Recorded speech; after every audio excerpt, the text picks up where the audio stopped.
नमस्कार दोस्तों, आप सभी का दीपक एजुकेशन प्रयागराज में स्वागत एवं अभिनंदन है। तो दोस्तों, आज मैं आप लोगों के लिए नेक्स्ट टॉपिक लेकर आया हूं हिंदी क्लास की छंद। तो छंद का पहले मैं आप लोगों को कॉन्सेप्ट क्लियर करूंगा, उसके पश्चात प्रश्नोत्तरी को सॉल्व कराऊंगा और लगभग छंद की 1 घंटे की क्लास होगी। 1 घंटे में मैं आप लोगों को लगभग छंद से जो भी प्रश्न बनते हैं वो सभी के सभी याद करा दूंगा। प्रश्न नहीं, छंद का जो कॉन्सेप्ट है उसे मैं याद कराऊंगा, ताकि आपसे प्रश्न चाहे जिस प्रकार से पूछे आप सभी प्रश्नों को सॉल्व करने में सक्षम हो सकें। तो देखिए, छंद छंद के अर्थ की अगर बात की जाए, छंद का अर्थ क्या होता है? तो छंद का अर्थ होता है आह्लाद। क्या होता है? आह्लाद या आह्लादित भी कहते हैं। क्या होता है? आह्लाद। आह्लाद का मतलब क्या होता है? आह्लाद का मतलब ये होता है आह्लाद का मतलब ये होता है प्रसन्न करना। क्या होता है? प्रसन्न करना। आह्लाद छंद का अर्थ होता है आह्लाद। आह्लाद का आशय ये है कि प्रसन्न करना, प्रसन्न करना। और छंद को ये कहा जाता है, छंद को ये कहा जाता है कि जिस तरह से, जिस प्रकार से गद्य की कसौटी व्याकरण को माना जाता है, जिस प्रकार से गद्य की कसौटी व्याकरण को माना जाता है, ठीक उसी प्रकार से जो काव्य है यानी पद है, उसकी पद की कसौटी या काव्य की कसौटी छंद को माना जाता है। ये बात कही गई है छंद के बारे में। फिर भी अब छंद के अंगों की अगर बात की जाए तो छंद के अंग कई हैं, जैसे पद है या चरण इसी को कहते हैं। क्या? पद या इसी को पाद कहते हैं या इसी को चरण कहते हैं। उसके बाद आता है वर्ण आता है और मात्रा आता है। वर्ण मात्रा आता है। इसके बाद लघु आता है, गुरु आता है, संख्या आता है, क्रम आता है, गण आता है। वो सभी वर्णिक छंद में आते हैं, संख्या क्रम गण। उसके पश्चात गति आता है, लय आता, गति या लय या प्रभाव आता है, यति आता है या विराम आता है। उसके पश्चात तुक आता है। तो इन सभी बातों पर मैं अभी आप लोगों को डिटेल से बताऊंगा। देखिए, इसमें पहला पॉइंट क्या दिया गया है, आप लोग समझते हुए चलिएगा। छंद शब्द छंद धातु में आसन प्रत्यय लगा देने से बना है। जो छंद शब्द है, छंद धातु में आसन प्रत्यय, ये पूछ सकता है कि छंद धातु में कौन सा प्रत्यय है? तो आसन प्रत्यय है। कौन सा है? आसन प्रत्यय है। ठीक, आसन प्रत्यय है। छंद धातु का अर्थ क्या होता है? तो आह्लादित होता है। क्या होता है? आह्लादित होता है। आह्लादित का मतलब प्रसन्न होता है। क्या होता है? प्रसन्न। मतलब कि छंद का अर्थ होता है प्रसन्न करना होता है। क्या होता है? प्रसन्न करना होता है। परिभाषा में इसके ये कहा गया है कि अक्षरों की संख्या एवं क्रम, मात्रा या गणना तथा यति, गति आदि से संबंधित विशिष्ट नियमों से नियोजित पद रचना छंद कहलाती है। कौन सी? पद रचना। पद का मतलब काव्य। काव्य रचना जो होता है वही क्या कहलाता है? छंद कहलाता है। ये डॉक्टर जगदीश गुप्ता जी ने हिंदी साहित्य के कोश में इन्होंने ये परिभाषाएं दी गई है। ठीक, कौन बताए हैं परिभाषा? जगदीश गुप्ता जी ने। अब देखिए, आचार्य रामचंद्र शुक्ल के अनुसार छोटी से छोटी छोटी सार्थक ध्वनियों के प्रवाह पूर्ण सामंजस्य का नाम छंद है। इन्होंने ये कह रहे हैं, आचार्य रामचंद्र शुक्ल जी ने ये कह रहे हैं कि जो छोटी छोटी सार्थक ध्वनियों के प्रवाह पूर्व सामंजस्य का नाम क्या है? छंद है। ये आचार्य रामचंद्र शुक्ल के अनुसार। ये हो सकता है आपके प्रश्न में स्टेटमेंट दे और उसके बाद आपको ऑप्शन दे दे, आचार्य रामचंद्र शुक्ल दे दे, आज्ञेय दे दे और 2-4 नाम दे दे। ठीक, 2 नाम दे दे तो 4 ऑप्शन दे सकता है कि ये किसका स्टेटमेंट है, यानी किसका कथन है। ठीक, आज्ञेय के अनुसार क्या है? आज्ञेय के अनुसार ये कहा गया है कि छंद का अर्थ केवल तुक या बंधी हुई समान स्वर, मात्रा या वर्ण संख्या नहीं है। आगे ये कह रहे हैं कि जो छंद होता है, छंद का अर्थ केवल तुक या बंधी हुई समान स्वर, मात्रा या वर्ण संख्या नहीं है। छंद योजना का नाम है। योजना का नाम किसने कहा था? तो आज्ञेय महोदय जी ने। किसने कहा था? आज्ञेय महोदय जी ने। और छोटी छोटी सार्थक ध्वनियों का प्रवाहपूर्ण सामंजस्य किसने कहा था? तो रामचंद्र शुक्ल महोदय जी ने कहा था। जहाँ परिभाषा की गति नियंत्रित है वहाँ छंद है। इन्होंने ये कहा कि जहाँ पर भाषा की गति नियंत्रित है वही क्या है? छंद है, वहाँ पर छंद है। ये आज्ञेय महोदय जी ने कहा था। अब आगे देखिए, ध्यान दें, छंद शब्द का प्रथम उल्लेख ऋग्वेद में मिलता है। ये भी प्रश्न पूछा जा चुका है कि छंद शब्द का सर्वप्रथम उल्लेख कहाँ मिलता है? तो कहाँ मिलता है? ऋग्वेद में मिलता है, ऋग्वेद मिलता है। छंद शास्त्र को पिंगल शास्त्र भी कहते हैं। छंद शास्त्र को पिंगल शास्त्र भी कहते हैं क्योंकि इसके आदि प्रेता किसको माना जाता है? पिंगल ऋषि को माना जाता है। ठीक है, पिंगल ऋषि को माना जाता है आदि प्रेरणता। ठीक, जिस प्रकार गद्य का नियामक व्याकरण है, ठीक उसी प्रकार से पद का छंद शास्त्र है। तो ये भी मैंने आपको पहले ही प्रश्न बता चुका हूँ कि जिस प्रकार से गद्य का नियामक, क्या? गद्य का नियामक या गद्य का कसौटी व्याकरण है, ठीक उसी प्रकार से पद की कसौटी या पद का नियामक क्या है? छंद है। कौन सा है? छंद है। छंद या छंद शास्त्र है। ठीक, अब छंद के अंग जो मैंने अभी बताया कि देखिए, पाद या चरण, मतलब कि चाहे आप पाद कहिए या चरण कहिए या पद कहिए। दूसरा अंग ये है कि वर्ण और मात्रा है। तीसरा है संख्या या क्रम। कौन सा है? संख्या या क्रम है। और चौथा क्या है? गण है। कौन सा है? गण है। जो यमाता राज भान सलगा जो आप सूत्र पढ़ते हैं वो किसके अंतर्गत आता है? गण के अंतर्गत आता है। और ये पांचवा कौन सी है? गति है। छठा कौन सा है? यत या विराम, जहाँ पर रुकाव होता है, ठहराव होता है, उसे यत या विराम कहते हैं। और तुक, सातवां कौन सा है? तो तुक। तो छंद के 7 अंग मुख्य रूप से बताए गए हैं।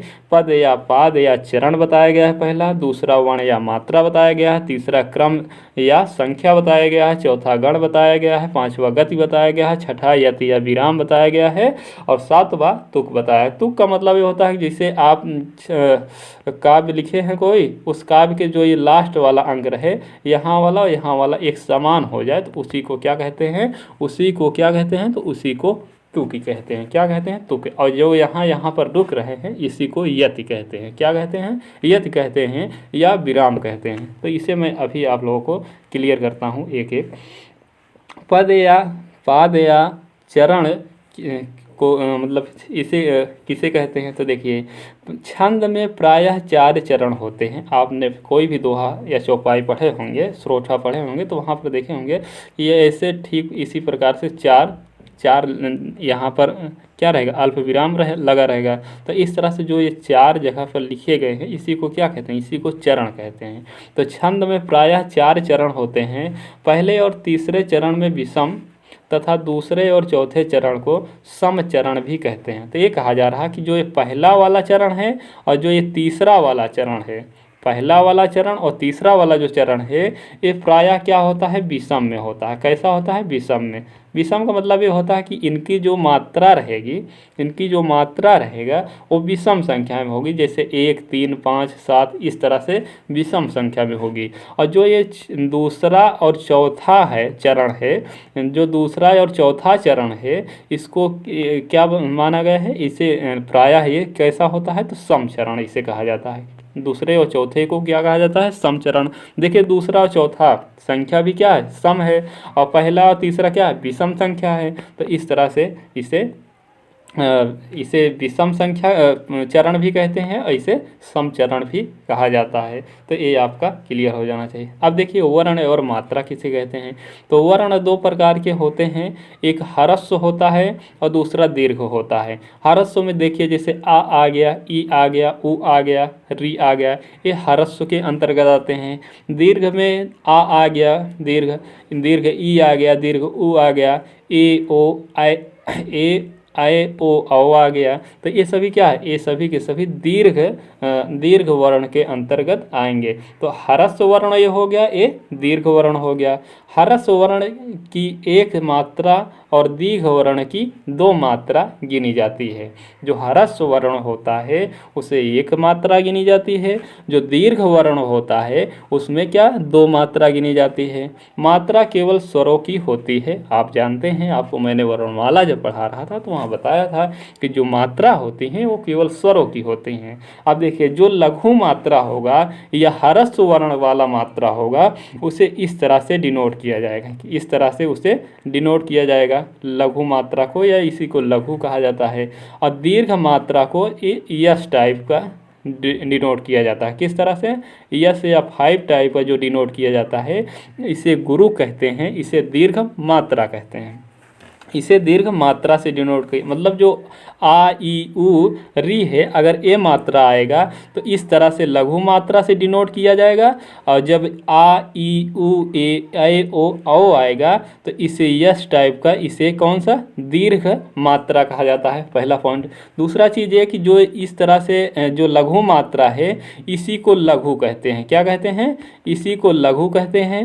और जो यस टाइप का है, यस टाइप का है और दीर्घ मात्रा है इसी को क्या कहते हैं, तो इसी को गुरु कहते हैं। ये पॉइंट आपको क्लियर होना चाहिए कि यहाँ पर ह्रस्व मात्रा आएंगे वहाँ पर लघु चिन्ह का प्रयोग होगा, और जहाँ पर दीर्घ मात्रा आएंगे, जहाँ पर दीर्घ मात्रा आएंगे तो वहाँ पर किसका प्रयोग होगा, गुरु शब्द, गुरु चिन्ह का प्रयोग है। ये गुरु का चिन्ह का क्या है, प्रतीक है, क्या है, चिन्ह है, गुरु का चिन्ह है।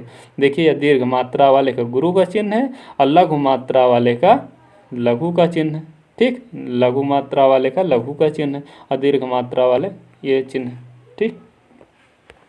आगे देखिएगा संख्या या क्रम, संख्या या क्रम देखिए संख्या या क्रम किसे कहते हैं, तो वर्णों और मात्राओं की गणना को संख्या कहते हैं। जो वर्णों और मात्राओं की गणना आप करते हैं उसे संख्या कहते हैं, और लघु और गुरु के स्थान साधारण को क्रम कहते हैं।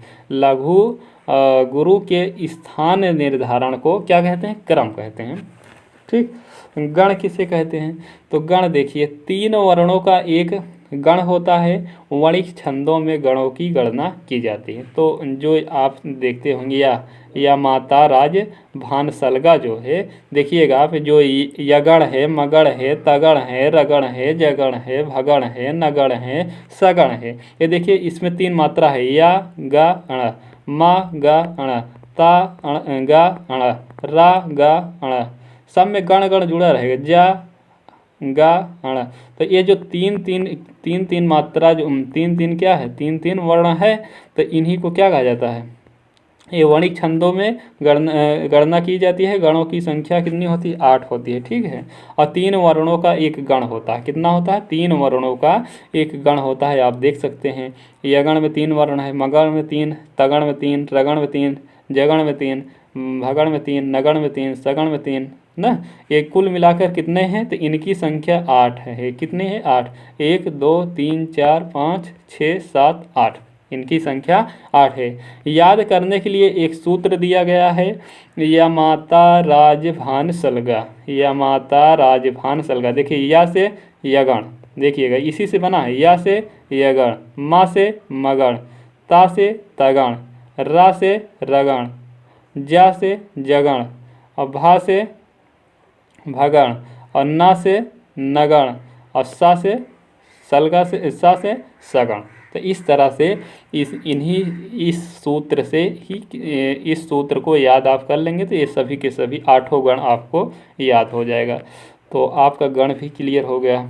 गति किसे कहते हैं, कविता के पढ़ने के प्रवाह को गति कहते हैं। कविता के पढ़ने के प्रवाह को, जो आप पढ़ते समय जो लय आपका होता है ना, गति को लय भी कहते हैं। जो गति है इस गति को लय भी कहते हैं। कहते हैं ना ये बहुत ही अच्छे लय से गाता है कवि, एक कवि बहुत ही अच्छे लय से गाता है। तो जो कविता लिखी हुई होती, जो काव्य लिखा होता है, उसको जो पढ़ते समय आप एक लय में गाते हैं, एक गति में गाते हैं, उसी को क्या कहते हैं, गति कहते हैं। एक प्रवाह में गाते हैं, उसी को क्या कहते हैं, गति कहते हैं, ठीक।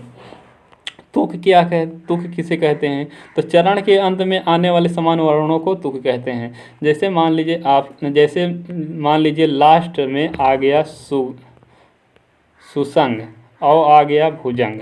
क्या आ गया? भुजंग। तो देखिए यहाँ पर गा है, यहाँ पर गा है, तो इसी को क्या कहेंगे? इसी को तुक कहेंगे। क्या कहेंगे? तुक कहेंगे।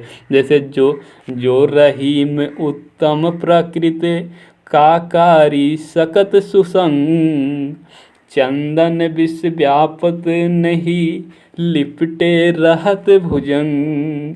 तो देखिए जो सुसंग आया है और भुजंग आया है, यहाँ पर देखिए लास्ट में गा आया और गा आएगा, तो इसी को क्या कहेंगे? तुक कहेंगे। जब समान वर्ण चाहे आ जाए या समान अगर शब्द भी आ जा रहा है, जैसे सुसंग यहाँ है, सुसंग यहाँ पर भी होता, तब भी उसे क्या कहा जाएगा? तुक कहा जाएगा। तो चाहे वर्ण आए या वर्ण आए, शब्द आए, उसे क्या कहेंगे?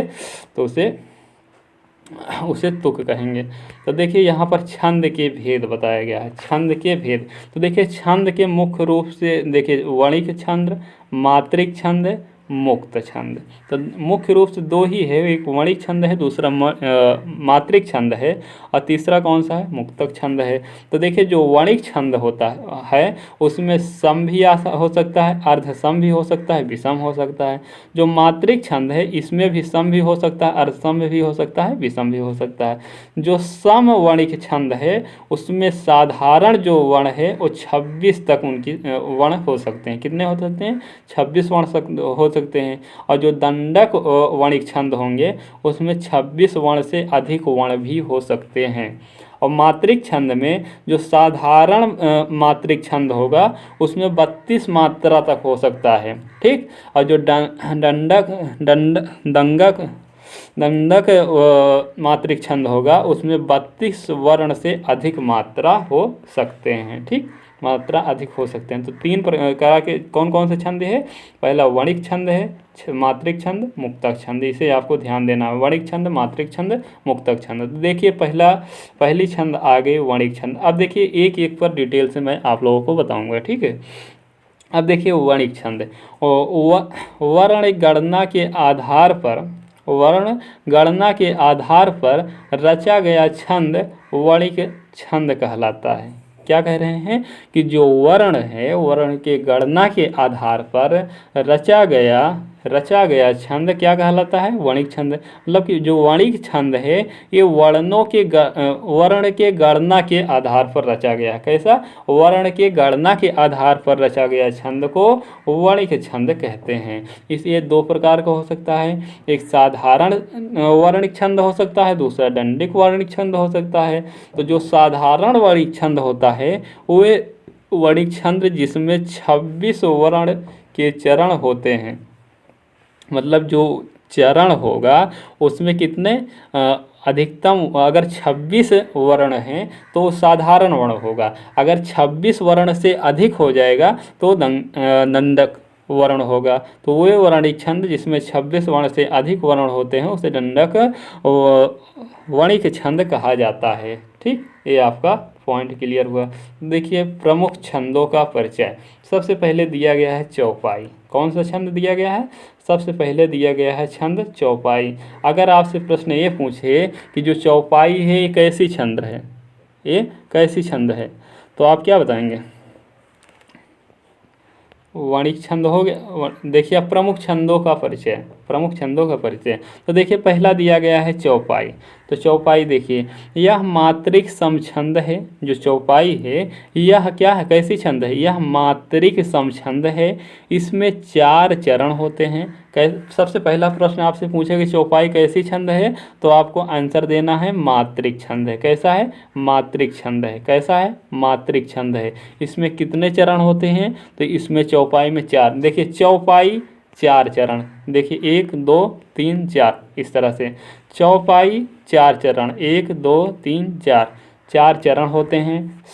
मात्रिक समछंद है।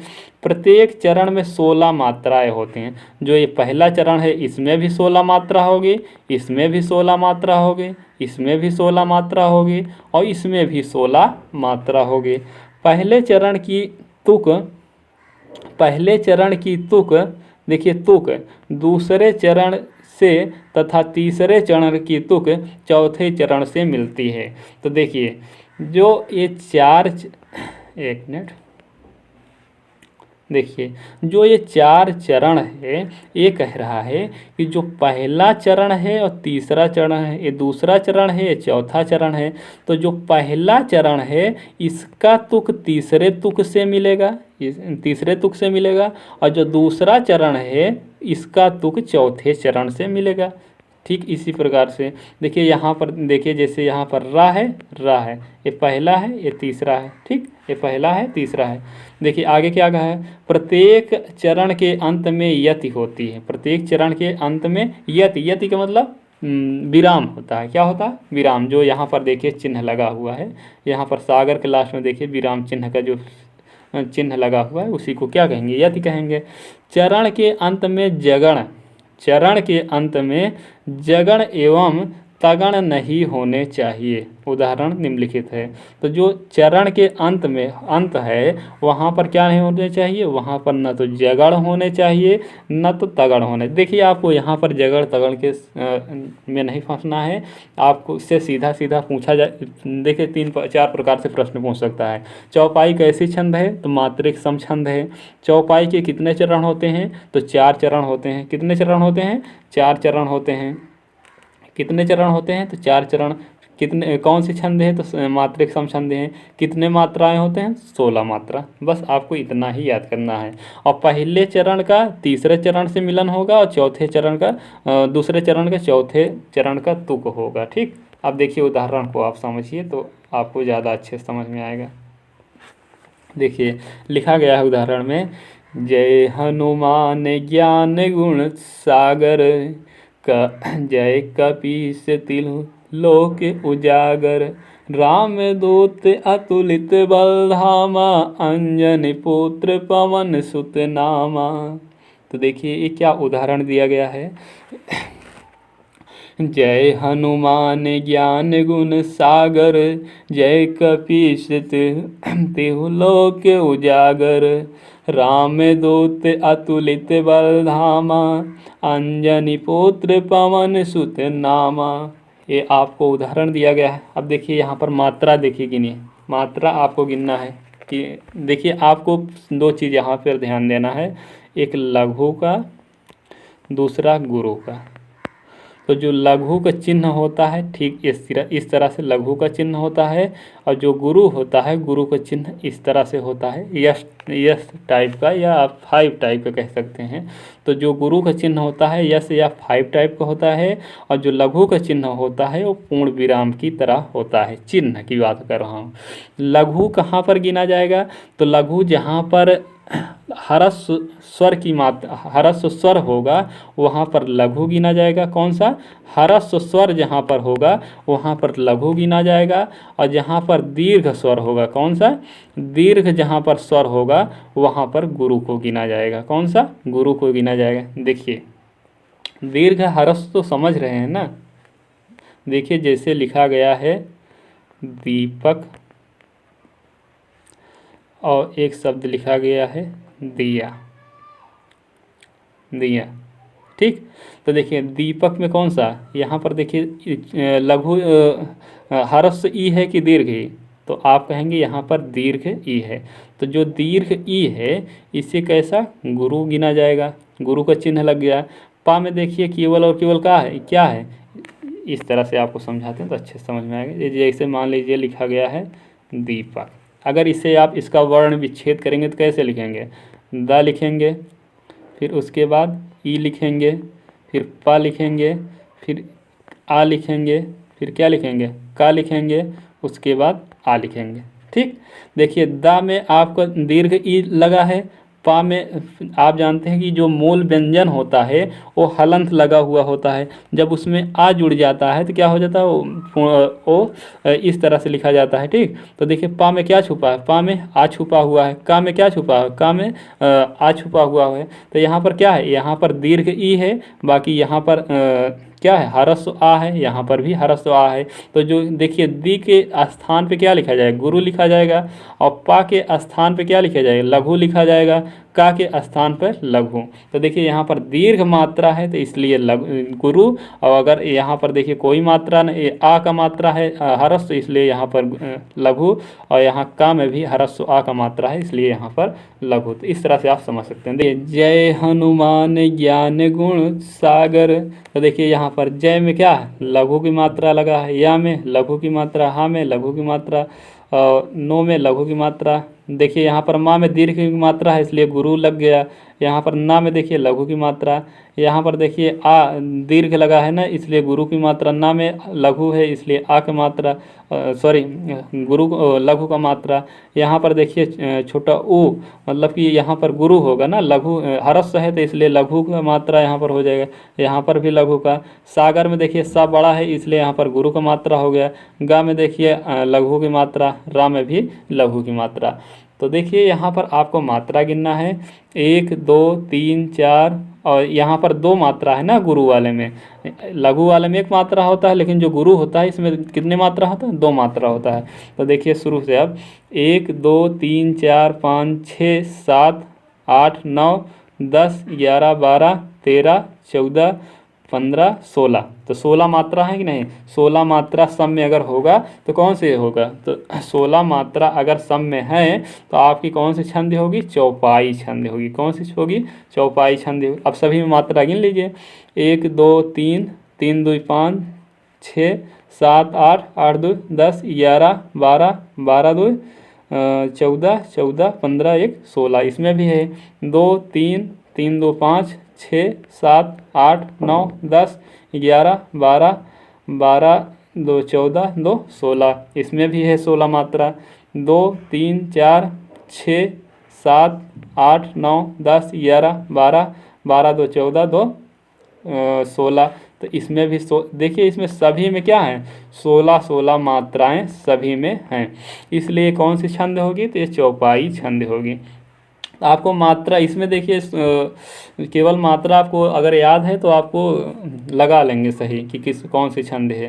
देखिए अगला दिया गया है, कंकन किंकन नुपुर धुन सुने, कहत लखन सन राम हृदय गुनि।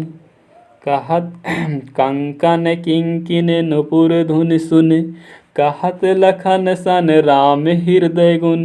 देखिए यहाँ पर मात्रा आप गिन लीजिए, 2 3 4 2 3 4 4 2 6 7 8 8 2 10 11 12 13 14 15 16 मात्रा है।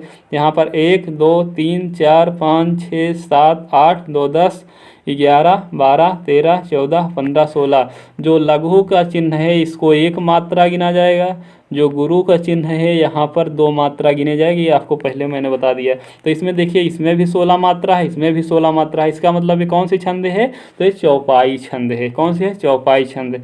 मान लीजिए आप जब एग्ज़ाम में जाएंगे तो वहाँ पर ये मात्रा नहीं लिखा हुआ होगा, क्या वहाँ पर ये मात्रा नहीं लिखा होगा, आपको मात्रा लिखना पड़ेगा। आपको मात्रा क्या होगा कि लिखना पड़ेगा। तो आप कैसे लिखेंगे भाई, मात्रा आपको अगर लिखना पड़ेगा कैसे लिखेंगे, तो आपको ध्यान ये देना है कि जहाँ पर ये बिंदी हो, अगर ये वाली बिंदी है तो उससे क्या गिनना है, गुरु गिनना है। अगर ये वाली बिंदी हो माँ वाली तो यहाँ पर लघु गिनना है, ठीक, लघु गिनना है। इसके अलावा अगर ह्रस्व स्वर की मात्रा लगेगी तो वहाँ पर लघु गिनना है, और अगर दीर्घ स्वर की मात्रा लगी होगी तो वहाँ पर कैसा क्या गिनना है, गुरु गिनना है। यही आपको केवल दिमाग में रखना है। देखिए यहाँ पर का में देखिए क्या बिंदी है इसलिए गुरु गिना जाए, लघु हाँ सॉरी गुरु गिना जाएगा। का में देखिए लघु गिना गया, इसमें देखिए गुरु गिना गया है, ठीक, इसमें गुरु। लेकिन यहाँ देखिए इसमें छोटी ई की मात्रा लगा है इसलिए यहाँ पर लघु ही गिना गया है, ठीक है। यहाँ पर देखिए हाँ एक चीज़ और, जैसे संख्या शून्य धुन, ठीक, शून्य धुन, तो आपको केवल इतना ध्यान देना है, लघु और गुरु, जहाँ पर ह्रस्व स्वर होगा वहाँ पर लघु गिना जाएगा, जहाँ पर दीर्घ स्वर होगा वहाँ पर क्या गिना जाएगा, वहाँ पर गुरु गिना जाएगा। और बिंदी लगी रहेगी तो गुरु गिना जाएगा, चंद्र बिंदी लगी रहेगी तो वहाँ पर क्या गिना जाएगा, चंद्र बिंदी लगी रहेगी तो वहाँ पर वहाँ पर हरस लघु गिना जाएगा। गीतिका छंद दूसरा, पहला हुआ चौपाई। देखिए चौपाई छंद में समय इसलिए ज़्यादा लगा कि इसमें चरण भी बताना था, मात्रा भी बताना था, गुरु लघु भी बताना था, ये सारी चीज़ बताना था। हाँ एक चीज़ तो मैंने बताया ही नहीं, आपको तुक बताना था इसमें ना। तुक देखिए यहाँ पर रा ये क्या है, तुक है। मा ये क्या, तुक है, ठीक, तुक है। और जो यहाँ पर पूर्ण विराम है, यहाँ पर है, यहाँ पर है, यहाँ पर, इसी को क्या कहते हैं, इसी को गति कहते हैं। और जो आप पढ़ रहे हैं, जय हनुमान ज्ञान गुण सागर, जय कपीश तिलु लोक उजागर, राम दूत अतुलित बल धामा, अंजनी पुत्र पवन सुत नामा। जो इस तरह से आप पढ़ रहे हैं, ये क्या है, एक लय है। क्या है, लय है। लय को क्या कहते हैं, प्रवाह है, इसी को गति कहते हैं। क्या कहते हैं, गति कहते हैं। तो आइए देखिए अगली छंद। अगली छंद है गीतिका। कौन सी है, गीतिका। तो गीतिका के प्रत्येक चरण में 26 मात्राएं होती हैं, 14 और 12 पर यति होती है। कैसी होती है, 14 और 12 पर यति होती है। चरणांत में लघु गुरु विन्यास आवश्यक होता है, लघु गुरु आवश्यक होता है। इसमें ये कहा गया है कि जो गीतिका छंद होगी, गीतिका छंद में टोटल 26 मात्रा होगी। कितनी होगी, 26 मात्रा होगी, ठीक, 26 मात्रा होगी। और 14 और 12 पर यति होगी। मतलब जैसे ये लाइन, जैसे ये लिखा गया है, तो यहाँ पर 14 मात्रा होगी, उसके बाद यहाँ पर कितनी मात्रा होगी, 12 मात्रा। तो पहले वाले चरण में 14 मात्रा, और दूसरे वाले में क्या होगा, दूसरे वाले में 12 मात्रा होगा। 12 मात्रा होगा, पहला चीज़। दूसरा चीज़ ये कहा गया है कि जो लास्ट में होगा, जो लास्ट होगा, वहाँ पर क्या होगा, वहाँ पर लघु और गुरु का विन्यास होगा। वहाँ पर लघु और गुरु का विन्यास होगा, ठीक। जैसे मतलब कि लास्ट में जैसे यहाँ पर क्या, यहाँ पर देखिए, यहाँ पर लघु है और क्या है, दीर्घ है, गुरु है। तो इस तरह से लघु और गुरु का भी चिन्ह आपको ध्यान देना कि पहले लघु आएगा, उसके बाद गुरु आएगा, लास्ट में चिन्ह भी आपको ध्यान देना है। एक गीतिका, तो गीतिका में आपको क्या ध्यान देना है, 26 मात्रा होती है। पहले चरण में 14 मात्रा, दूसरे चरण में 12 मात्रा, ठीक, 12 मात्रा। और लास्ट में क्या होगा, लघु और गुरु का चिन्ह लगा हुआ होगा। कैसा, लघु और गुरु का चिन्ह लगा होगा। देखिए अब गिन लीजिए, पहली चीज़ पढ़ लीजिए क्या है। साधु भक्तों में सोएगी, संयमी बढ़ने लगे। साधु भक्तों में सोएगी, संयमी बढ़ने लगे। इसके आगे और दिया गया है, लेकिन यहाँ पर समझ ले। यहाँ पर मात्रा गिन लीजिए, 2 3 3 2 5 5 2 7 7 2 9 1 10 10 2 12 12 2 14। देखिए यहाँ पर पहले चरण में कितनी मात्रा हो गई, 14 मात्रा हो गई। कितनी मात्रा हो गई, 14 मात्रा हो गई। दूसरा चरण देखिए, 2 3 3 2 5 5 1 6 6 1 7 7 2 9 9 1 10 10 2 12। तो देखिए दूसरा चरण है, दूसरे चरण में कितनी मात्रा होगी, 12 मात्रा। और 14 और 12 को आप जोड़ देंगे तो कितना हो जाएगी, टोटल 26 मात्रा हो जाएगी। तो 26 मात्रा कौन सी छंद में होती है, तो गीतिका में होती है। प्रत्येक चरण में कितनी मात्रा होती है, 26 मात्रा होती है। और 14 और 12 पर क्या होता है, यति होता है। यति के मतलब विराम चिन्ह, रुकना होता है, ठीक। 14 और 12 पर यति होता है। तो इस तरह से आपको क्या, गीतिका छंद भी याद हो गया होगा, गीतिका छंद भी याद आपको हो गया होगा।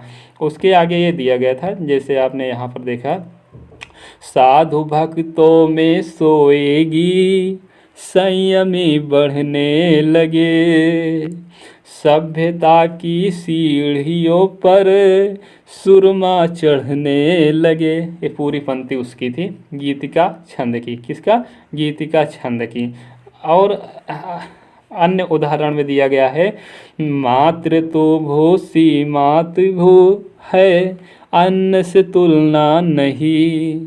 मातृभूसी मातृभू है, अन्न से तुलना नहीं। यहाँ पर गिन लीजिए, देखिए यहाँ पर माँ, यहाँ पर देखिए चिन्ह का प्रयोग आप कर लीजिए, थोड़ा सीख लीजिए चिन्ह कैसे। यहाँ पर देखिए चिन्ह का प्रयोग ऊपर ही दिया गया है, तो यहाँ पर मैं बता दे रहा हूँ कैसे। देखिए यहाँ पर बड़ा माँ है तो यहाँ पर गुरु होगा, यहाँ पर क्या होगा, लघु होगा। री का मात्रा कैसा है, ह्रस्व स्वर होता है ना, तो इसलिए यहाँ पर देखिए भू दीर्घ है इसलिए गुरु का होगा। सी दीर्घ है, ई दीर्घ है यहाँ पर ना सी में, तो यहाँ पर गुरु होगा। मा दीर्घ है, गुरु होगा। यहाँ पर री का लघु होगा। भू में देखिए ऊ को मात्रा है तो क्या, दीर्घ ऊ को मात्रा है तो यहाँ पर गुरु होगा। है में क्या है, है में आय का मात्रा है तो यहाँ पर गुरु होगा। आ देखिए छोटा वाला आ है तो यहाँ पर ह्रस्व गुरु लघु होगा। और यहाँ पर अन्य, अब देखिए यहाँ पर अगर आगे आधा कोई वर्ण आता है तो पहले वाला वर्ण दीर्घ हो जाएगा और दूसरा वाला वर्ण लघु हो जाएगा। ठीक है, तो पहला वाला गुरु हो जाएगा, दूसरा वाला लघु हो जाएगा। से में देखिए लघु है तो लघु हो जाएगा। तू में देखिए लघु हो जाएगा। ला में लघु हो जाएगा। ना देखिए बड़ा है तो इसलिए गुरु हो जाएगा। इस ना में ना छोटा है तो इसलिए लघु हो जाएगा। और यहाँ पर ही बड़ा है तो इसलिए ये क्या हो जाएगा, ये गुरु हो जाएगा। मात्रा गिन लीजिए, 2 3 3 2 5 5 2 7 7 2 9 1 10 10 2 12 2 14। कितनी मात्रा हो गई, पहले चरण में 14 मात्रा हो गई। दूसरा चरण में 2 3 4 5 6 7 8 9 9 9 10 10 2 12। हाँ यहाँ पर देखिए, यहाँ पर बिंदी है ना, तो यहाँ पर गुरु, यहाँ पर लघु गुरु ही होगा। कहाँ गलत हुआ है, हाँ यहाँ पर देखिए, यहाँ पर गुरु हो जाएगा। तो कौन सा, 2 2 4 5 6 7 7 7 2 7 2 9 9 1 10 10 2 12। तो यहाँ पर 12, दूसरे चरण में 12 मात्रा, पहले चरण में 14 मात्रा। तो ये कौन सी होगी, और टोटल मिलाकर 26 मात्रा। तो अगर 26 मात्रा है तो गीतिका छंद होगी। यहाँ पर कुछ दिया गया है आपको, एक ही आपको, अगर आप इसे याद कर लेंगे तो हो सकता है, आप अगर इसे याद करके जाएंगे तो आप यहीं से आपका पूरा का पूरा छंद कंप्लीट हो जाएगा। पूरी की पूरी छंद आपको कंप्लीट हो जाएगी। देखिए जो आहिर छंद है इसमें 11 मात्रा होती है, जो तोमर छंद है 12 मात्रा होती है, जो चौपाई होती है उसमें 15 होती है, और चौपाई आहिर जो होती है वो उसमें 16 होती है, लौनी में 22 होती है, चौपाई में 14 होता है ना, सॉरी चौपाई में नहीं, ये चौपाई नहीं, ये चौपाई है। देखिए चौपाई में 15 होता है, लेकिन अगर चौपाई लिखा होता तो वहाँ पर 16, हाँ यहाँ पर है। चौपाई में कितना होता है, 16, और चौपाई में कितना होता है, 15 मात्रा होता है। चौपाई में 16 मात्रा होते हैं, लौनी में 22 मात्रा होता है, और रोला में 24 मात्रा होता है। गीतिका में अभी भी पढ़े आप 26 मात्रा होता है। हर गीतिका में 28 मात्रा होता है। तोटक में 30 मात्रा होता है। वीर या आल्हा में 31 मात्रा होता है। तो इसे आप लोग ध्यान दीजिएगा। देखिए अगला छंद है हर गीतिका। कौन सा है, हर गीतिका। यह मात्रिक समछंद है। प्रत्येक चरण में 28 मात्राएं होती हैं। 16 और 12 पर यति होती है। अंत में लघु और गुरु का प्रयोग होता है। तो देखिए जो हर गीतिका है इसमें टोटल 28 मात्रा होगी, और जो पहला चरण होगा वो 16 मात्रा की होगी, और दूसरा चरण होगा वो कितनी मात्रा होगी, वो 12 मात्रा होगा। और लास्ट में क्या आएगा, लघु और गुरु आएगा। क्या आएगा, लघु और गुरु आएगा। ठीक है, लास्ट में लघु और गुरु। देखिए यहाँ पर आया है कि नहीं आया है ना, तो लघु और गुरु हो जाएगा। उदाहरण में देखिए इसके दिया गया है कहते हुए यूं उतरा के नेत्र जला भर से भर गए, जल भर से भर गए। नेत्र जो है, नेत्र जल से भर गए। हिम के करणों से पूर्ण मानो हो गए पंकज नए। तो देखिए इसमें मात्रा आप गिनिएगा, इसको पढ़िएगा या ना पढ़िएगा। 1 2 2 4 5 5 2 7 7 2 9 9 2 11 11 1 12 12 12 2 14 14 2 18 18 2 20 20 1 21 21 2 23 23 2 25 25 26 27 27 28 28 2 30 28 2 30। यहाँ पर 30 कैसे हो जा रहा, 28 ही मात्रा होनी चाहिए ना, कहीं भूल के क्या। 1 2, और यहाँ पर देखिए 16 और 12 पर यति हो रहा है। 1 2 2 4 5 5 2 7 7 2 9 9 2 11 12 12 2 14 2 16। यहाँ पर एक चरण हो गया, 2 3 3 2 5 5 2 7 7 1 8 9 10 2 12। हाँ, दूसरा चरण है। देखिए यहाँ पर 12 पर यति हुआ और 14 पर यति हो गया, तो 14 और 12 कितना हो गया, 28 हो गया। तो हर गीतिका में 28 चरण होते हैं। ठीक, अगला देखिए अन्याय सहकर बैठ रहना यह महादुष्कर्म है, न्यायार्थ अपने बंधु को भी दंड देना धर्म है। तो देखिए यहाँ पर मात्रा गिन लीजिए। यहाँ पर मात्रा देखिए, 2 2 4 5 6 7 8 9 9 2 11 12 13 14 14 2 16। देखिए 16 पर क्या होगा, यति हो गया। फिर यहाँ 1 2 3 3 2 5 5 2 7 2 9 10 2 12। यहाँ पर देखिए 12 पर क्या हो गया, यति हो गया। तो पहला चरण में 16 मात्रा हो गया, दूसरे चरण में 12, और 16 और 12 कितने होते हैं, 28। 28 कितने हैं हर गीतिका में। तो देखिए गीतिका जो छंद होती है उसमें 26 मात्रा होते हैं। यहाँ देख लीजिए गीतिका में जो होती है, गीतिका में यहाँ पर 26 मात्रा होती है, 14 और 12 पर यति होता है।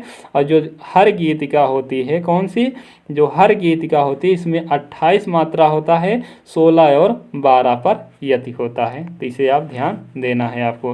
रोला छंद आ जाइए, जो बहुत ही पूछा जाता है। रोला छंद मात्रिक समछंद है जिसके प्रत्येक चरण में 24 मात्राएं होती हैं, 11 और 13 पर यति होती है। प्रत्येक चरण के अंत में दो गुरु और 2 लघु वर्ण होते हैं। 2 गुरु और 2 लघु वर्ण होते हैं। प्रत्येक चरण के अंत में 2 गुरु या 2 लघु वर्ण होते हैं, मतलब 2 गुरु वर्ण होंगे या तो 2 लघु वर्ण होंगे। ठीक है, 2 चरणों में तुक आवश्यक होना चाहिए। तो देखिए जो रोला है, रोला कैसी सममात्रिक छंद है। पहला चीज सममात्रिक छंद है। दूसरा पॉइंट ये आपको ध्यान देना कि रोला में 24 मात्रा में होती है। गीतिका में 26 मात्रा होती है, हर गीतिका में 28 मात्रा होती है, लेकिन रोला में कितनी मात्रा होती है, 24 मात्रा होती है। पहले चरण में 11, दूसरे चरण पहले चरण में 11 और दूसरे चरण पे 13। इस पे क्या होगी, यति होगा। पहले चरण में 11, दूसरे चरण में 13। देखिए यहाँ पर गिनिए, 1 2 3 4 5 6 देखिए 1 2 3 4 2 6 2 8 8 9 10 11। यहाँ पर देखिए 11 ये हो गया, 11 हो गया। उसके बाद 2 3 2 5 2 7 8 9 10 10 11 11 2 13। यहाँ पर 13 हो गया। देखिए यहाँ से यहाँ 13 हो गया, यहाँ से यहाँ 11 हो गया। तो 11 और 13 पे क्या हो रहा है, यति हो रहा है, रुक रहा है। और इसमें 11 13 मिलाकर कितना हो जाएगा, 24 मात्रा हो जाएगी। तो कौन सी छंद होगी, रोला छंद होगी। ठीक, नित्य नौ लीला ललित ठान गोल गोलोक आजिर में, रमत राधिका संग रास रस रंग रुचिर में। तो इस तरह से हो गया। आगे देखिएगा, इसी का उदाहरण और भी दिया गया। अब देखिए रोला हो गया, अब दोहा आइए। कौन सा, दोहा आइए। रोला हो गया, 11 और 13 की होती है ना। अब दोहा आइए। दोहा हम देखिए, यह मात्रिक अर्धमात्रिक छंद है। इसमें प्रथम और तृतीय चरण में 13 मात्राएं होती हैं, द्वितीय और चतुर्थ चरण में 11 मात्राएं होती हैं। यति चरण के अंत में होती है। विषम चरणों के अंत में जगड़ नहीं होना चाहिए, तथा सम चरणों के अंत में सम चरणों के अंत में लघु होना चाहिए। सम चरणों के में तुक भी होनी चाहिए। यहाँ पर देखिए तुक, देखिए री री क्या है, ये तुक है, री री तुक है। उदाहरण दिया गया है, श्री गुरु चरण सरोज रज निज मनु मुकुर सुधार, बरनौ रघुबर विमल जस जो दायक फल चार, बुद्धिहीन तनु जान के सुमिरो पवन कुमार। तो देखिए श्री गुरु चरण सरोज रजनी मनु मनु रघुबर विमल जस जो दाय फल चार। तो ये इसमें देखिए दोहा में आपने ये देखा कि जो दोहा छंद होता है उसमें कितनी मात्राएं टोटल, इसमें पहले चरण में कितनी मात्रा होती हैं, तो 13 मात्रा होती हैं। दूसरे चरण में कितनी मात्रा, चतुर्थ चरण में कितना होती हैं, तो 11। दूसरे और चतुर्थ में 11 मात्रा होती हैं। तो देखिए 13 11 13 11। अब देखिए यहाँ पर गिनिए। पहले आप समझ लीजिए कि जो दोहा होता है, दोहा में पहले और तीसरे में कितनी मात्रा होती हैं? 11 11। और जो दूसरा होता है, चौथा होता है, इसमें कितनी कितनी मात्रा होती है? 11 11। आप यहाँ पर देख सकते हैं 13 मात्राएं और 11 मात्रा। ठीक, कहाँ गया गुरुचरण सर? हाँ, तो देखिए पहले चरण और तीसरे चरण में कितनी मात्रा होंगी? 13। और दूसरे चरण चौथे चरण में कितनी मात्रा होंगी? 11। अब आप देख लीजिए यहीं पर बगल में, गुरुचरण श्री गुरुचरण सरोज रिज निज मन मुकुर सुधार। तो देखिए यहाँ पर 2 3 4 5 6 7 8 2 10 1 11 12 13। यहाँ पर देखिए रज तक, श्री गुरु से रज तक कितनी मात्रा हो गई? 13 मात्रा। कितनी हो गई? 13 मात्रा हो गई। अब इधर देखिए 1 2 3 4 5 6 7 8 2 10 1 11। यहाँ पर कितनी मात्रा हो गई? 2। कितनी हो गई? 11। दूसरे चरण में 11 मात्रा। बरनौ रघुबर विमल जस। देखिए 1 2 3 4 5 6 7 8 9 10 11 12 13। देखिए यहाँ जस तक कितनी मात्रा है? 13। 2 2 4 2 6 2 8 8 3 11। तो कितनी मात्रा है? 11 मात्रा। तो देखिए पहले चरण और तीसरे चरण में कितनी मात्रा है? 13 मात्रा है। जबकि दूसरे चरण और चौथे चरण में कितनी मात्रा है? 12 चरण है। इसलिए कौन सी छंद होगी? तो दोहा होगा। कौन सा होगा? दोहा होगा। कौन सा होगा? दोहा। तो 13 और 11 अगर आपको आए तो 13 11 कौन सा? दोहा संधि होता है। श्रोठा है ये। कौन सा? श्रोठा। तो देखिए ये अर्धमात्रिक सम छंद ए भी है। इसमें विषम चरणों में 11 मात्राएं, सम चरणों में 13 मात्राएं होती हैं। तुक प्रथम एवं तृतीय में होती है। इस प्रकार का यह दोहे का उल्टा छंद। दोहे का अगर उल्टा छंद आपसे पूछे तो कौन सी छंद होती है? श्रोठा छंद होती है। पहला चीज़ देखिए, दोहा में पहले 13 था, उसके बाद 11 था ना। अब यहाँ पर देख रहे हैं पहले चरण में 11 होगा, दूसरे चरण में 13 होगा। और कह रहे हैं कि विषम जो होगा वो कैसा? पहला और तीसरा चरण, पहला तीसरे चरण में 11 11 होगा और दूसरे और चौथे चरण में 13 13 होगा। ठीक, तो देखिए इसमें मात्रा गिन लीजिए। 2 3 2 5 6 7 8 2 10 11 11 हो गया। यहाँ पर कुंद इंदु सम देह तक हो गया। कितना? 11 मात्रा हो गए। 1 2 3 3 3 6 6 7 8 2 10 11 12 13 मात्रा यहाँ से यहाँ। उमा रमन से आयन तक कितना हो गया? 13 मात्रा हो गया। तो देखिए पहला चरण हो गया, दूसरा चरण हो गया। जा है दिन पर नेह। तो देखिए 2 3 2 5 6 7 8 8 2 10 1 11। यहाँ पर कितना? 11 हो गया। कितना हो गया? 11 हो गया। 3 3 दूना 6 और 6 2 8 8 2 10 10 3 13। तो यहाँ पर कितने हो गए? 13। तो आपने ये देखा कि जो श्रोठा छंद होती है वो पहले और तीसरे चरण में, पहले और तीसरे चरण या इसी को आप विषम चरण कह सकते हैं, तो इसमें 11 मात्रा हो रही है और दूसरे चौथे में कितनी मात्रा हो रही है? 13 मात्रा हो रही है। कितनी मात्रा? 13 मात्रा। इसीलिए इसे दोहा का श्रोठा उल्टा माना जाता है। दोहा का उल्टा श्रोठा होता है। देखिए दोहा में 13 और 11 था। कितना था? 13 और 11 था, लेकिन यहाँ पर 11 और 13 है। ठीक, ये हो गया आपका।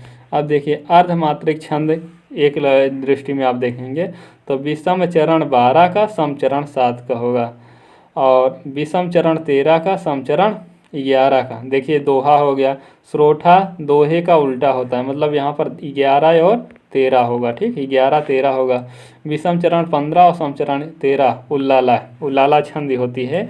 तो विषम चरण में 15 मतलब यहाँ, विषम चरण में 15 और सम चरण में 13 मतलब यहाँ और यहाँ कितना होगा? 15 होगा और यहाँ क्या होगा? 13 होगा। ठीक है, ये विषम है, ये सम है।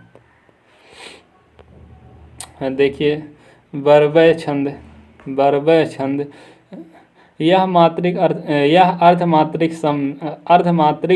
छंद है जिसमें विषम चरणों में 12 और सम चरणों में 7 मात्राएं होती हैं। तो विषम चरण में कितनी मात्रा होती हैं? 12 मात्रा होती है। यहाँ यहाँ 12 मात्रा होगी और सम चरण में कितनी मात्रा होगी? 7। कितनी मात्रा होंगी? 7। तो सम चरण में 7 मात्रा, विषम चरण में 12 मात्रा। देखिए सम में, विषम में 12 और सम में 7। यहाँ पर कितना? विषम में 12 और सम में 7। ये समझ रहे हैं ना? ये चीज़ तो समझ रहे हैं ना? ये पहला चरण है, दूसरा चरण है, तीसरा चरण है, चौथा चरण। ठीक, देखिए 2 3 2 5, 5 1 6, 6 7 8, 8 2 10, 11 12। ये क्या हो गया? ये पहला चरण हो गया। कितना हो गया? 12 मात्रा हो गया। 1 2 3, 3 1 4, 4 2 6 1 7। तो देखिए दूसरे में शिवा उदार में दूसरे चरण में कितने हैं? 7 मात्रा हैं। कितने हैं? 7 मात्रा है। देखिए यहाँ पर शरद सुवारिद में जन्म, तो यहाँ पर देखिए 1 2 3, 3 4 2 6 7 8, 8 2 10, 11 12। तो देखिए यहाँ पर पहले चरण में 12 आ गया और 3 3 1 4, 4 2 6 1 7, दूसरे चरण में 7 आ गया। तो इस तरह से आपने ये देखा कि जो बरवय छंद होती है, बरवय छंद में जो विषम होता है, जो विषम चरण होता है उसमें 12 मात्रा होती है और जो सम छंद जो सम चरण होता है उसमें 7 मात्रा होती है। बस इतना ही आपको ध्यान देना है। विषम मात्रिक छंद, विषम मात्रिक छंद में 2 आते हैं मुख्य रूप से, पहला कुंडलिया, दूसरा छप्पय। पहला कुंडलिया, दूसरा छप्पय। देखिए पहला कुंडलिया देख लीजिए। पहले कुंडलिया में देखिए मात्रिक विषम संयुक्त छंद है जिसमें 6 चरण होते हैं। अभी तक देखिए आप 4 चरण देख रहे थे और इसमें कुंडलियम कितने चरण होते हैं? तो 6 चरण होते हैं। 1 2 3 4 5 6 चरण होते हैं। इसमें एक दोहा एक रोला होता है। इसमें क्या होता है कि एक दोहा दिया रहता है, एक रोला होता है। इसी को कुंडलिया छंद कहते हैं, इसीलिए इसे संयुक्त रूप से मात्रिक विषम छंद कहते हैं। ठीक, दोहे का चौथा चरण रोला के प्रथम चरण में दोहराया जाता है। दोहे का चौथा चरण, जो ये चौथा चरण है, और रोला के प्रथम चरण में दोहराया जाता है तथा दोहे का प्रथम शब्द ही रोला के अंत में आता है। इस प्रकार कुंडलिया का प्रारंभ जिस शब्द से होता है उसी से अंत भी होता है। देखिए उदाहरण में दिया गया है, बहुत ही लंबा चौड़ा उदाहरण है इसका। देखिए, साईं अपने भ्रात को कबहू ना दीजिए त्रास, पलक दूर नहीं कीजिए, सदा रखिए पास, सदा रखिए पास। त्रास कबहू नहीं दीजिए, त्रास दीजो लंकेश ताही की गति सुने लीजिए। कहा गिरिधर कबीराय, राम सो मिलो जाय, पाए विभीषण राज लंकपति, ब्याजो साईं, ब्याजो साईं। तो देखिए इसमें दोहा और रोला दोनों होता है। दोहा और रोला दोनों होते, 6 चरण होते हैं। 6 चरण से ही आपको ध्यान देना है। तो देखिए 2 2 4 5 6 6 2 8, 2 2 4 5 6 6 2 8 2 10 11 11 2 13। देखिए यहाँ पर 13 किसका होता है? दोहा। देखिए पहले क्या, कौन सा है? दोहा है। 1 2 2 4 5 5 2 7 2 9 2 11 1 12, 2 11 1 2 2 4 4 5 5 4 9 9 3 12। अब देखिए जो ये 12 है, 12 किसका है? ये रोला का है। किसका है? ये रोला का है। देखिए पहले वाले में दोहा का दिया गया है, पहले वाली लाइन ये यहाँ तक, और यहाँ से यहाँ तक किसका दिया गया है? तो ये रोला का दिया गया। रोला में दूसरे चरण में क्या होता है? दूसरे चरण में 12 मात्रा होती है ना। रोला में दूसरे चरण में 12 मात्रा होती है, जबकि दोहा में पहले चरण में 13 मात्रा होती है। कितना मात्रा होती है? 13 मात्रा होती है। तो इसी तरह से आपको अगर ध्यान देना है, अगर दोहा रोला एक साथ आपको मिल जाए तो कौन सी छंद होगी? वो कौन सी छंद होगी? तो कुंडलीय छंद। अगला देखिए यहाँ पर दिया गया उदाहरण, साईं बैर न कीजिए गुरु पंडित कवियार, बेटा बनिता पौरिया यज्ञ करावन हार, राजमंत्री जो होई प्रिय पड़ोसी वैद्य अपूनो तपय रसोई, कहा गिरधर कविराय जुगत सोया ललिचाई, चल आई इस 13 को तरह दिए बानी अवसाई। तो ये भी कुंडलिया का उदाहरण है। अब देखिए छप्पय में क्या होता है? तो यह विषम मात्रिक छंद है, इसमें 6 चरण। देखिए छप्पय में भी 6 चरण होता है। छप्पय 6 चरण, छप्पय 6 चरण। प्रथम चरण रोला के, अंतिम 2 चरण उल्लाला के। छप्पय में उल्लाला के सम विषम चरणों का यह योग 15, 13, 28 मात्राओं का अधिक प्रचलित है। तो देखिए 15 मात्रा पहले होगा, दूसरे में 13 मात्रा होगी। देखिए 1 2 3, 3 4, 4 2 6, 6 1 7, 7 1 8, 8 2 10, 1 11, 12, 12 13, 14 2 16, 17, 18, 18 2 20, 21, 22। कैसे कम हो रहा है भाई? 1 2 3 4, 4 2 6, 7 8 2 10, 11 12 13 14 2 16, 16 17 18 20 21 22 2 24 से तो हो रहा। अच्छा लेकिन वो सॉरी, उल्लाला भी इसी में दिया गया ना। क्या उल्लाला सम विषम चरणों का होता है। देखिए जो विषम वाला है यहाँ पर उल्लाला वाला छंद दिया गया है, इसलिए वो गिनने में समझ। तो देखिए ये भी उसी का उदाहरण है। अब आइए सवैया। कौन सा? सवैया। तो वर्णिक समृद्ध छंद है, एक चरण में 22 से लेकर 26 तक वर्ण हो सकते हैं। मतलब कि एक चरण में 22 से लेकर 26 तक वर्ण हो सकते हैं। इसके कई भेद होते हैं। इसके कई भेद होते हैं। मत्स्य गयंक, सुंदरी सवैया, मदिरा सवैया, तुर्मिल सवैया, ये सब टीजीटी पीजीटी में पूछा जाता है। ये सब ठीक टीजीटी पीजीटी में ये सब पूछा जाता है। दूसरी लिंग आप देखिए इंद्रवजा छंद। कौन सा? इंद्रवजा। वर्णिक समृद्ध वर्णों की संख्या 11, प्रत्येक चरण में तो तगण, 1 जगण और 2 गुरु वर्ण होते हैं। होता उन्हें केवल धर्म प्यारा, सत्कर्म ही जीवन का सहारा। बहुत ही फेमस उदाहरण है ये, कई बार एग्जामों में पूछा जा चुका है। तो इस उदाहरण को आपको ध्यान में देना है कि होता उन्हें केवल धर्म प्यारा, सत्कर्म ही जीवन का सहारा। किसका उदाहरण है? तो इंद्रवजा का उदाहरण है। किसका उदाहरण है? इंद्रवजा का। इसके आगे दिया गया है, जागो उठो भारत देशवासी, आलस्य त्यागो ना बनो विलासी, ऊंचे उठो दिव्य कला दिखाओ, संसार में पूज्य ना कहलाओ। ठीक। वर्णिक छंद देखिए, आपको इतना ही ध्यान देना है वर्णिक छंद में कि जो प्रमाणिका होती है वो 8 वर्ण की होती है। स्वागत, भुजंगी, इंद्रवजा, उपेंद्रवजा, सालनी सभी कितने? 11 वर्ण के होते हैं। वंशस्थ, तोटक, द्रुत, विलंबित, भुजग, प्रयात सभी कितने? 12 वर्ण के होते हैं।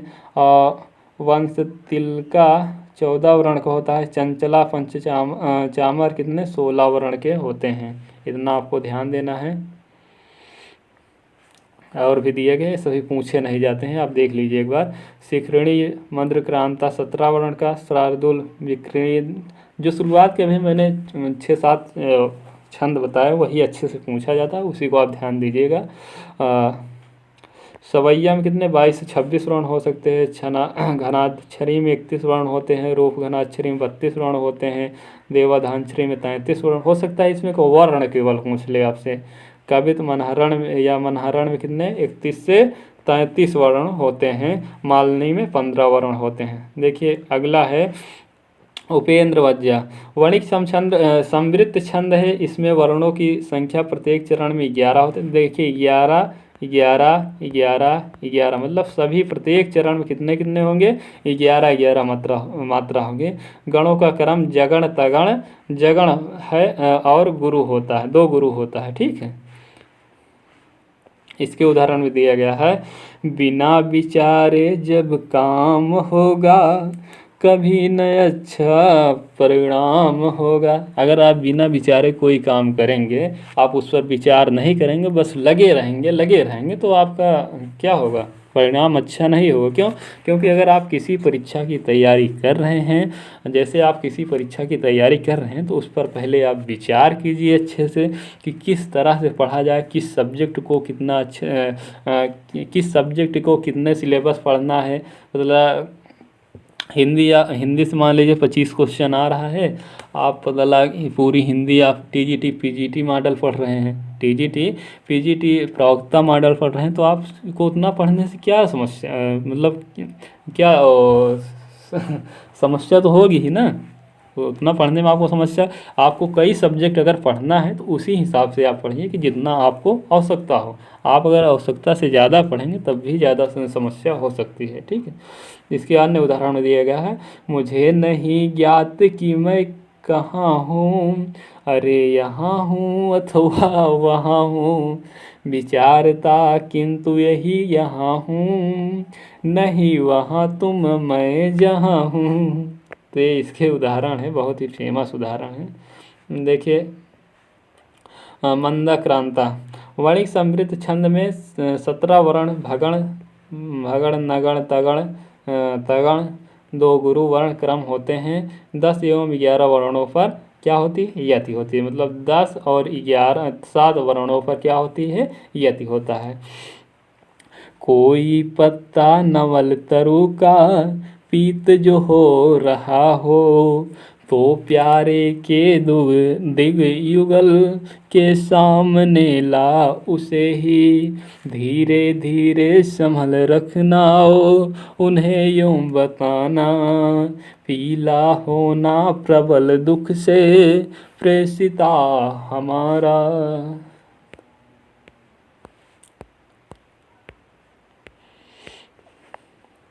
देखिए अगली छंद है मालनी। कौन सी है, मालनी। ये भी वणिक समृद्ध है, जिसमें 15 वर्ण होते हैं। 7 और 8 वर्णों के बाद यति होती है। मतलब 7 वर्ण 8 वर्ण के बाद क्या होती है, यति होती है। यहाँ पर यति होगी। और नगण नगण भगण यगण यगण का क्रम होता है। सब टीजीटी पीजीटी स्तर पर पूछा जाता है।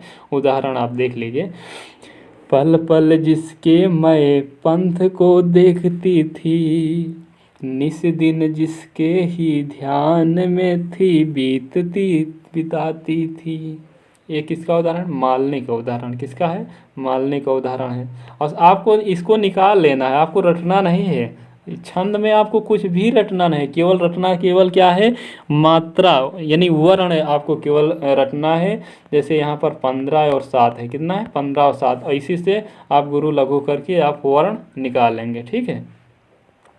सालनी 4 7 की यति से 11 अक्षरों के मगण तगण तगण और अंत में गुरु से विनय छंद सालनी होता है। उदाहरण के लिए, कैसी कैसी ठोकर खा रहे हो, कैसी कैसी यातना पा रहे हो। तो देखिए यहाँ पर 4 किसका, 4 क्या हो रहा है कि जो वर्ण हो रहे हैं यहाँ पर 7 हो रहे हैं। ये जैसे देखिए मगड़ तगड़ तगण के अंत में 2 गुरु से विन्हित हो रहा है। ये उदाहरण आपको ध्यान में देना। बसंत तिलका, इसका दूसरा नाम सिद्धोंता है। इसमें 14 वर्ण होते हैं। इसका गणनात्मक क्रम इस प्रकार होता है, तगड़ भगड़ जगड़ जगड़, अंत में 2 गुरु होते हैं। कुंजय वही, थल वही, जमुना वही है, बेले वही, वन वही, विपटी वही है, पुष्प पल्लव वही वज्र भी वही है, एक किंतु श्याम बन है नहीं ना वही जानते। अब देखिए आप लोग छंद प्रश्नोत्तरी सॉल्व करिए, इससे आपका क्या होगा, इससे आपका कंप्लीट हो जाएगा छंद। अभी जो आपने पढ़ा अभी तो बहुत कन्फ्यूजन में आप होंगे, अभी बहुत कन्फ्यूजन में होंगे। जो अभी आप प्रश्नों को जब सॉल्व कर लेंगे तब आपका पूरा का पूरा क्लियर हो जाएगा। इसीलिए प्रश्नोत्तरी को साथ में सॉल्व कराया जा रहा है कि जहाँ जहाँ जो भी चीज़ में आप जो भी चीज़ें आपके कन्फ्यूजन वाली हो यहाँ पर दूर हो जाए। तो देखिए पहला दिया गया है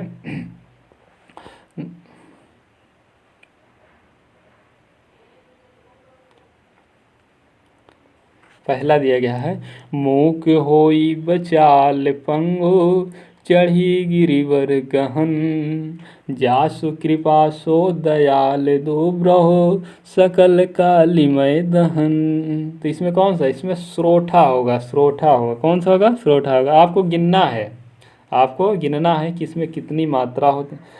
दोहा का उल्टा स्रोठा होता है। तो देखिए यहाँ पर किसका 11 और 13 पे क्या होगी, यति होगी। 11 और 13 पे यति होगी। ठीक, देखिए दूसरा दिया गया है, निम्नलिखित में से कौन सा सममात्रिक छंद का उदाहरण है। सममात्रिक छंद का उदाहरण, तो सममात्रिक छंद का उदाहरण चौपाई है। कौन सा है, सममात्रिक छंद का उदाहरण चौपाई। चौपाई में कितना होता है, 16 मात्रा होती है। कितना होता है, 16 मात्राएं होती हैं। नहीं पराग नहीं मधुर मधु नहीं विकास यही काल, दोहा है। क्या है, दोहा है। शिल्प गद, देखिए इसमें दोहा में क्या होता है, दोहा में जो होता है वो 13-11 पर क्या होता है, यति होता है। कितना होता है, 13-11 पर यति होता है।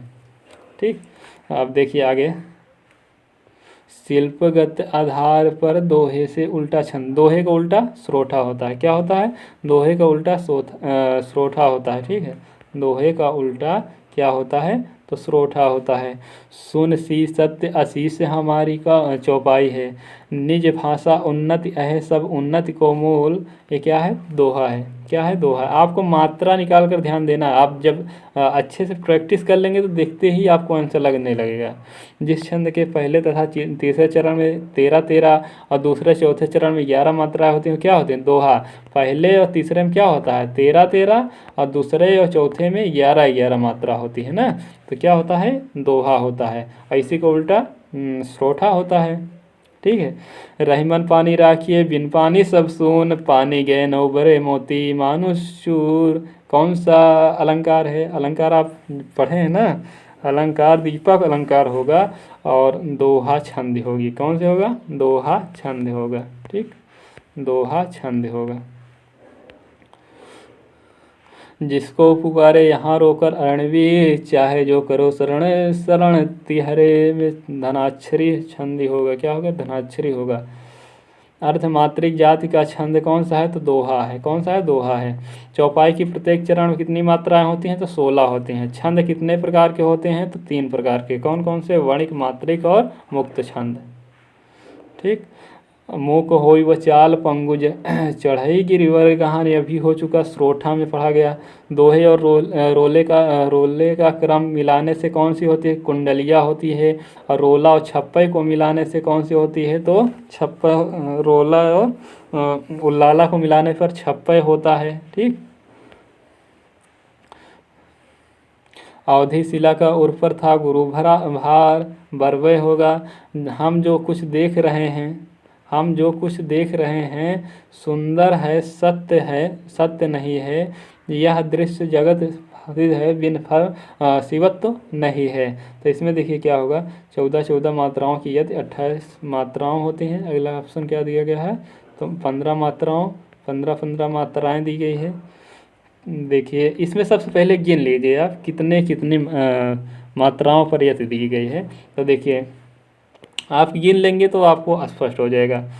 1 2 2 2 1 3 3 1 4 4 1 5 5 1 5।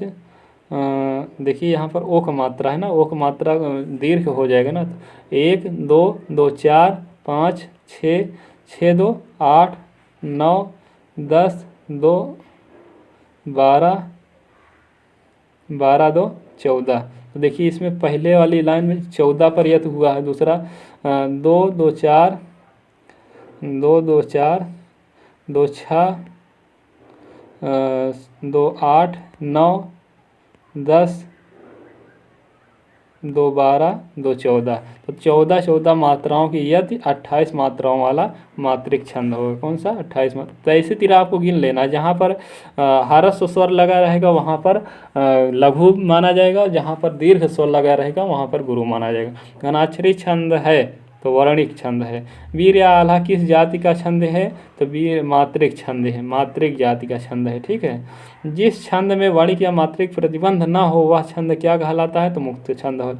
निराला की कविता जूही की कली उदाहरण है, तो मुक्त छंद का उदाहरण है। जूही की कली जो निराला जी लिखे थे वो मुक्त छंद की है। जो जगहित पर प्राण निछावर है कर पाता, जिसका तन है किसी लोक हित में लग जाता, ये रोला है। क्या है? रोला है। श्री गुरुचरण सरोज रजनी मन मुकुर सुधार, बनुरो रघुबर विमल जासु जो दायक फल चार। दोहा है। क्या है? दोहा है। दोहा है। देखिए अब इतना समय नहीं है कि मैं आपको एक एक मात्रा अगर बताऊंगा बहुत ज़्यादा समय लग जाएगा, क्योंकि ये क्लास वैसे ही बहुत लंबी हो चुकी है, इसीलिए मैं मात्रा नहीं बता रहा हूँ। मात्रा बताने में मुझे कोई समस्या नहीं, बस केवल वही समय वाली बात है। आपको 100 प्रश्न कराना है, प्रैक्टिस कराना है, इसलिए मैं तेज़ी से करा रहा हूँ। देखिए ऑप्शन से कब सॉल्व किया जाता है? जैसे अब मान लीजिए 25-30 प्रश्न लिया जाए, 25 से 30 प्रश्न लिया जाए और उसके लिए कम से कम 1 घंटे का समय होना चाहिए। कितना? कम से कम 1 घंटे का समय होना चाहिए। तब उसमें आपको एक एक मात्रा सहित आपको उसमें बताया जाए। अब इसमें 100 क्वेश्चन है, आधे घंटे का समय है, ज़्यादा समय हो जाएगी तब भी आप लोगों के लिए समस्या हो जाएगी, इसीलिए मैं इसे सॉल्व कराते हुए चलता हूँ। जो नहीं जनत है जग में, कपि संकट मोचन नाम तिहारो। मत्यंग छंद। किस छंद में 6 चरण होते हैं? तो किस में होता है? छप्पय में 6 चरण होता है। कुंडलिया में भी 6 चरण होता है। कुंडय और छप्पय में 6 चरण होते हैं। ठीक। अर्धमात्रिक जाति का छंद कौन सा है? तो दोहा है। कौन सा है? दोहा है, अर्धमात्रिक छंदी जाति का। ठीक। ठीक है। अगला देखिए चौपाई। चौपाई के प्रत्येक चरण में कितनी मात्राएं होती है? तो 16। छंद कितने प्रकार के होते? 3। दोहा के प्रथम और तृतीय चरण में कितने होते हैं? तो 13, और दूसरा और चौथा पूछा होता तो 11 हो जाता है। ठीक। मोख होई वचाल पंगु चढ़ी गिरवर गहन, सोठा। दोहे और रोले का क्रम मिलाने पर कौन सा कुंडलिया छंद का निर्माण होता है? और रोला और लाला का मिलाए पे 56 छंद का होता है। अवधि शिला का उर पर था गुरु भारा, बरवे होगा। क्या होगा? बरवे होगा। गुरुचरण सरोज रजनी गुरु सुधार, दोहा का है फेमस उदाहरण। नहीं पराग नहीं मधुर मधु नहीं विकास यही काल, दोहा है। मेरी भाव बांधा हरो राधा नागरी सोय, जातन की झाई पर श्याम हरित दुई होय। इसमें कौन सा छंद है? तो इसमें कौन सा छंद होगा भैया? इसमें दोहा होगा। क्या होगा? दोहा होगा। लाल देह लाली लसे अरु धरी लाल लंगूर, वज्र देहि दानो दलन, जय जय जय कपिसूर, दोहा का उदाहरण है। अधिकार अगर हनुमान जी की बात की जाएगी, यानी वानर वगैरह की बात हो जाएगी, तो वो दोहा ही छंद होती है। ठीक है। निश्चित प्रेम निश्चय प्रेम प्रतीक ते, विनय करे सम्मान, ते ही के कारज सकल शुभ सिद्ध करे हनुमान। हनुमान जी की जहाँ बात आए आप दोहा मार दीजिएगा, आँखी मूंद कर सही होगा लगभग 90%। पवन तनय संकट हरन मंगल मूर्ति रूप, कौन सा होगा? दोहा। राम लखन सीता सहित हर्ष बस हो सुरभूप। ठीक। दोहा हो गया। जय हनुमान ज्ञान सुन गुण सागर, जय कपीस तिलु लोक उजागर। देखिए इसमें श्रोठा होगा। क्या होगा? श्रोठा होगा। तो इसीलिए कह रहा हूँ कि सबको नहीं मारना है, कुछ ध्यान देकर। बिनु पग चले सुन बिनु काना, कर बिनु कर्म करे विधि नाना। बहुत ही फेमस उदाहरण है चौपाई का। बिनु पग चले सुने बिनु काना, कर बिनु कर्म करे विधि नाना। ठीक। सुन सी सत्य असीम हमारी, पूज ही मन कामना तुम्हारी। ओम हनु हनु हनुमत रे, चौपाई है, क्या है? चौपाई है। चौपाई, चौपाई में कितनी मात्रा होते हैं? प्रत्येक चरण में 16। चौपाई में कितने होते हैं? तो चौपाई में कितने होते हैं? चौपाई में 15 होते हैं। ठीक। बाल समय रवि भछ लियो, तब तीनों लोक भयो अंधेरो मत गच्छ। राम लखन सीता सहित हृदय सुरभोप दोहा। कंद इंदु समिदे, देखिए कितनी बार आ चुका। स्रोठा। नील सरोहर श्याम तरुण अरुण वरिनयन।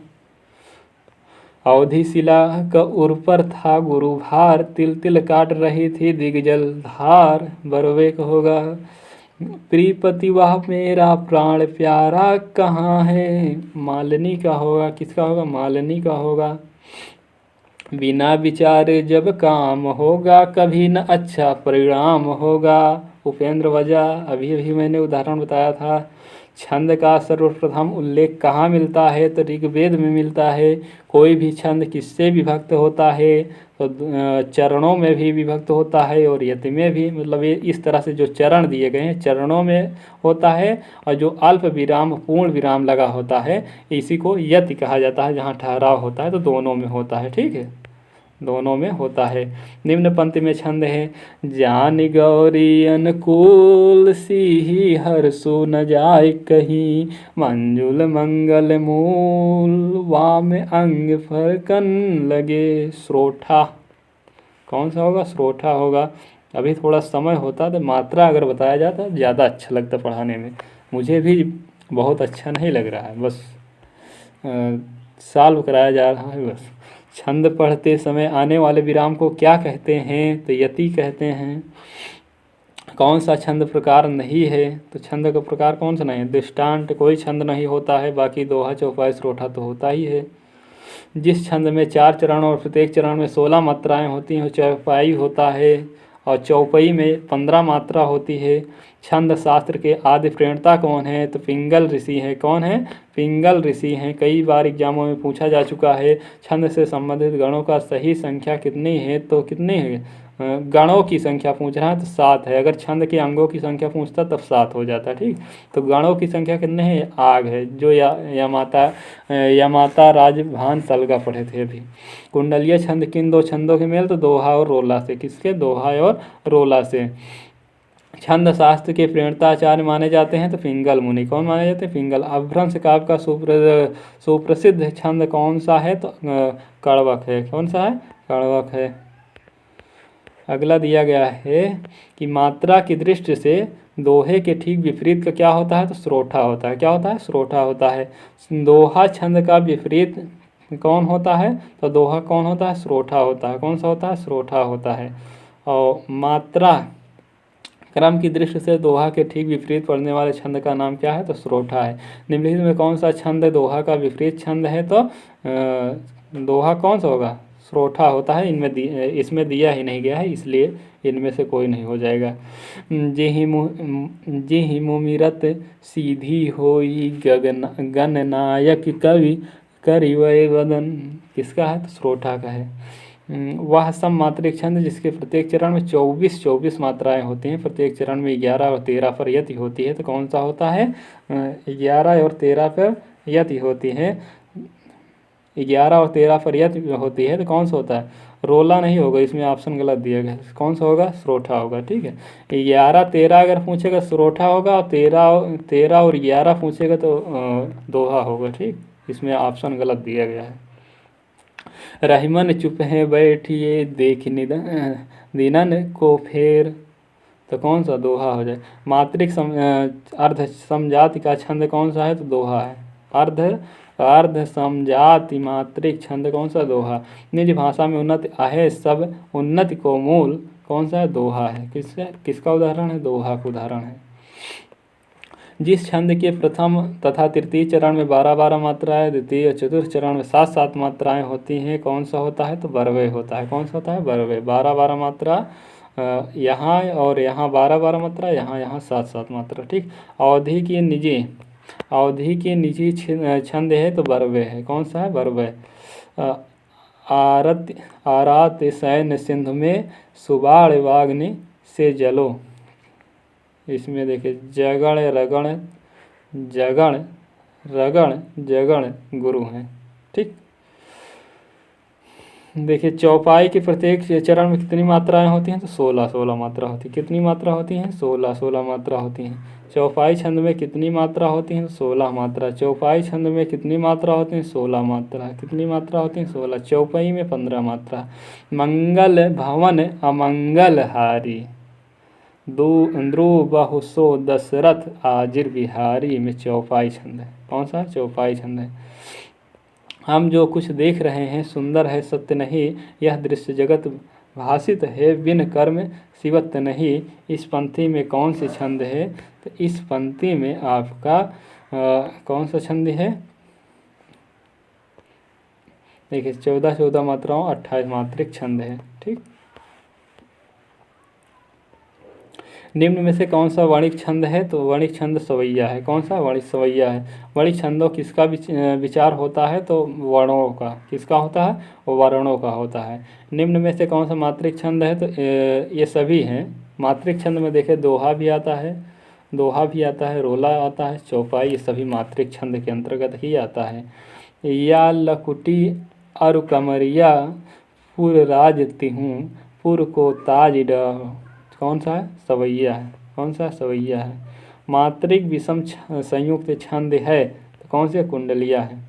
मात्रिक विषम, इसमें कुंडलियम कौन कौन से मिले होते हैं? तो इसमें दोहा और रोला मिला होता है। दोहा मिला होता है और रोला मिला होता है। ठीक है, दोहा और रोला। अगर छप्पय में पूछे तो छप्पय में कौन सा?